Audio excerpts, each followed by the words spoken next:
Chris O'Neill from Sew the Distance. I'm here with my special guest, or I'm your special guest. We're here together. We're here together. Teancum from Soya Quilting. And we are going to make a table runner inspired by this old quilt. So if you haven't seen the lessons from an old quilt on this one, go back and watch because it's really good. Super fun. Super fun, right? And we're going to make a table runner. So what we're going to do is do 3 rows of this. The table runner is going to be 18 by 42, about, ish. And that's relative. Your table's only 36 inches or whatever it might be. Change the pattern, right? Change the pattern, absolutely. The thing that does kind of make it, though, are the squares in the corners. So it kind of brings it all together. So you do want to make sure that you have those squares in the corners when you're setting out the pattern. Yep. But other than that, have at it and make it smaller or bigger. I will also offer some other size alternatives in the description below, so you'll be able to see what you need. For this, however, we are going to use this wonderful fabric. Aren't these owls so cute? Adorable, right? So cute. And this is Owl-O-Ween, right? By Moda. And we're also going to use jelly roll strip. You can use scraps on this. You can cut your own jelly strips. I have a video on how to make your own jelly strips if you want to watch that and get some ideas. But you don't have to do this. We're just doing this because it's easy, right? Love it, yeah. It's easy and it's so cute.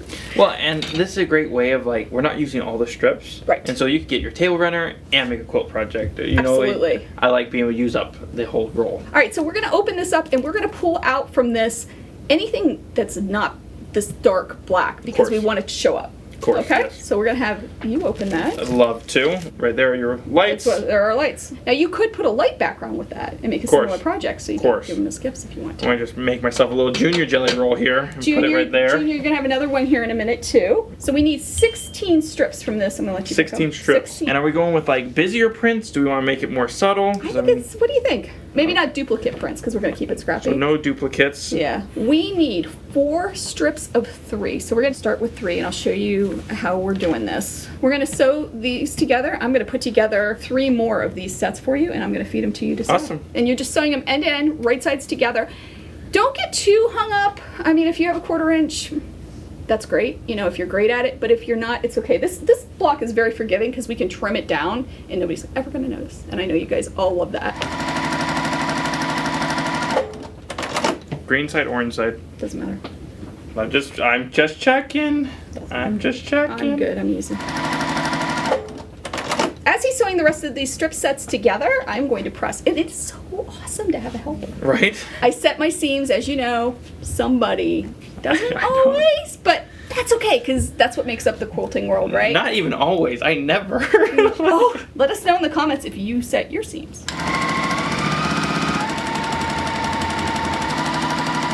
All right, so we have our strip sets done, and this was all my fault, but we my accident, made 5 instead of 4, so we had to pull some more. And then, Teancum, you had the great idea, instead of cutting this in our 2.5 inch strip, we were going Found some, which was great. Found some in our jelly roll, which was awesome. So I'm going to just finish up sewing our owl print here, and then it's time to whack it down. Whack it down. Right? So we have all of the strips all sewn together. We're going to set them aside just for one moment and we're going to cut down our 6.5 inches. Okay. Just 2 strips of that from this piece. And what are we making with our 6.5 inches? This is we're going to then subcut them to make the background blocks that go alternate of our...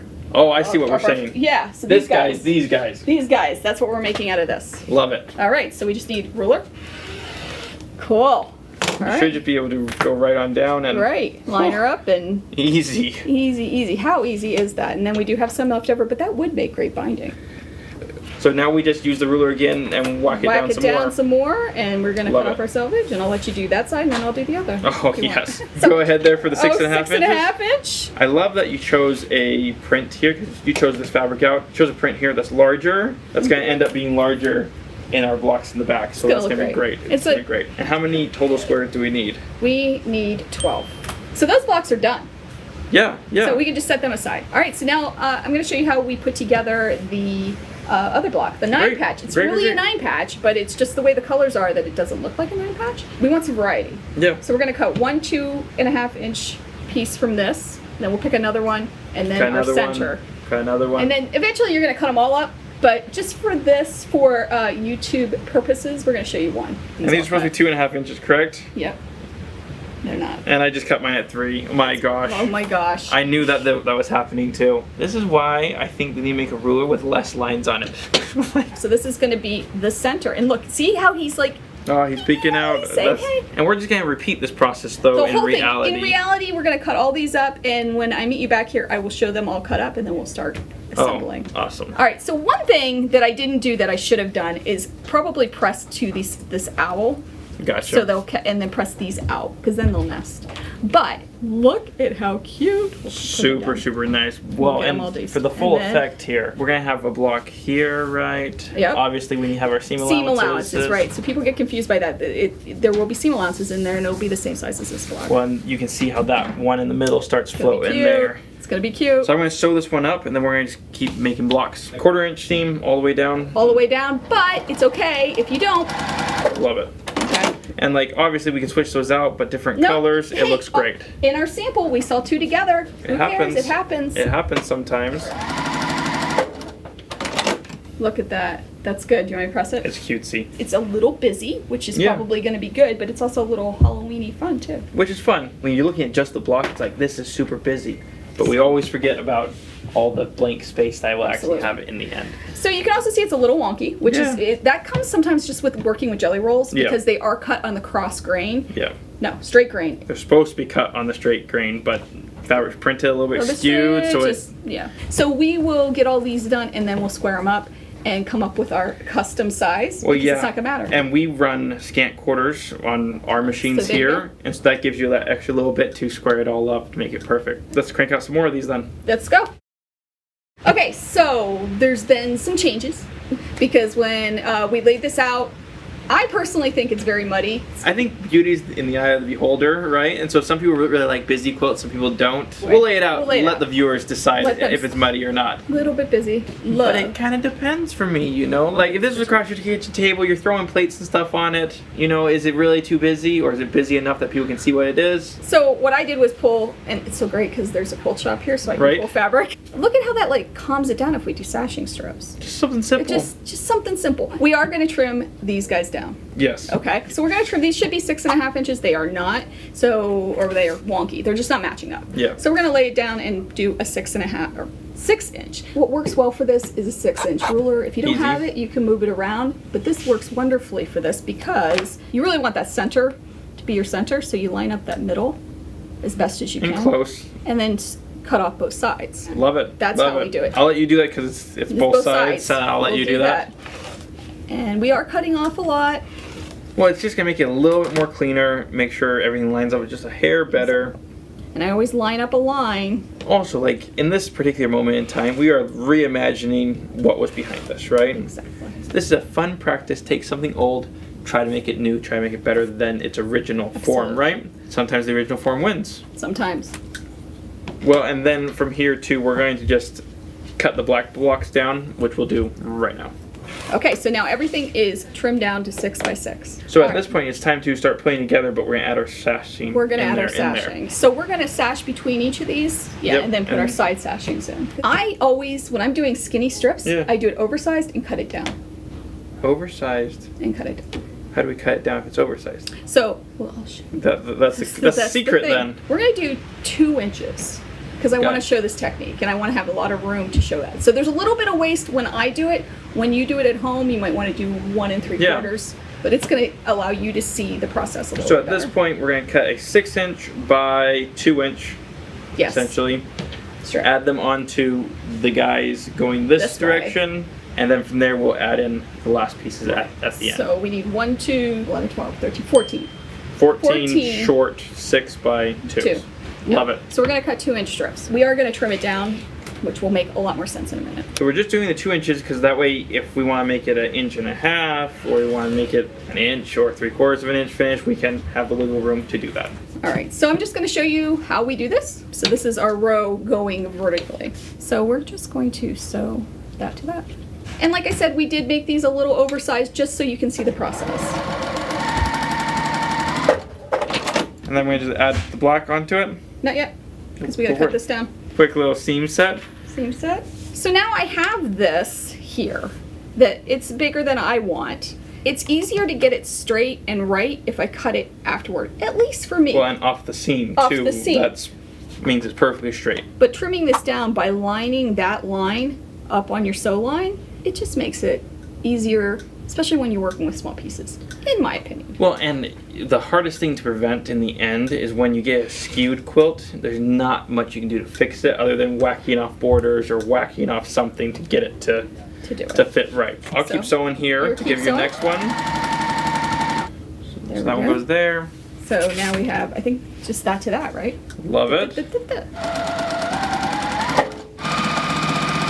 So we have this row done. Mm-hmm. We're going to do the next row, and then I'll show how to put a sashing between.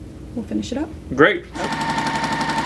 So obviously here, we're going to repeat this with all of the rows. So we're going to cut a little oversized. And then what's our measurement here? Almost 19 inches. Almost 19 inches. So we're going to do 19 inches. And I am not a person that will just sew this on and chop it off. Yeah, I should probably go then. And maybe for a small project it's fine, but I feel it does make it a little wonky. Because if you know, if these are always cut at 19, you know it's going to keep it straight. Guilty. Beyond guilty. And we'll just split the difference on that? Split the difference. So what I do is just leave a little bit on each end and we'll just trim it up. So if you're a little off, you just trim it down. We're good. No problem. Oh, this is going to be so much better. She's liking it now. All right, so we're doing 1 1/4, right? Yep.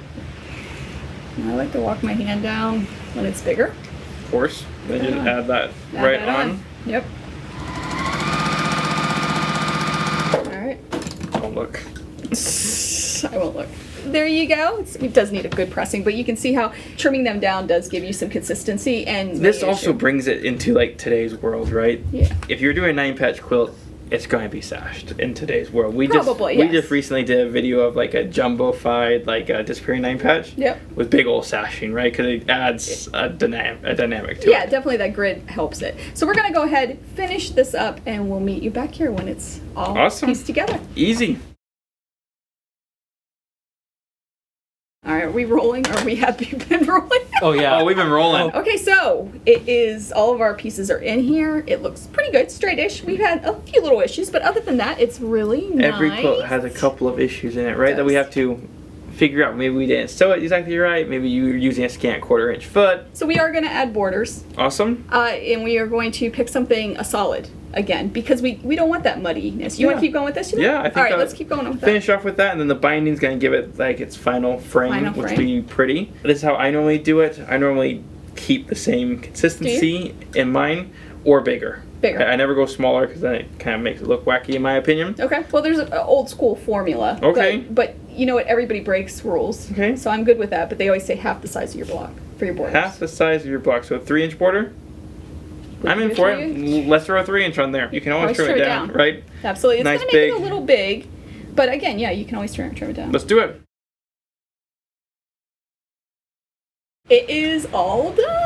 And I am so glad that we added the sashing and the borders. It makes it pop. It turns it from what it was, which wasn't bad. It was just a little bit busy. A little busy. To now something very pretty. You're going to want this on your kitchen table. I love the reimaginedness of going from this, which is very tried and true traditional. I mean, look at that. To now something a little bit more modern in kind of a Moda flair. He's got the Moda color palettes, which is super cool too. Thank you for doing this with me. No, thank you for having me. Well, and you having me. I always say at the end, make sure you take some time to sew. I'll see you real soon. Bye. See you guys.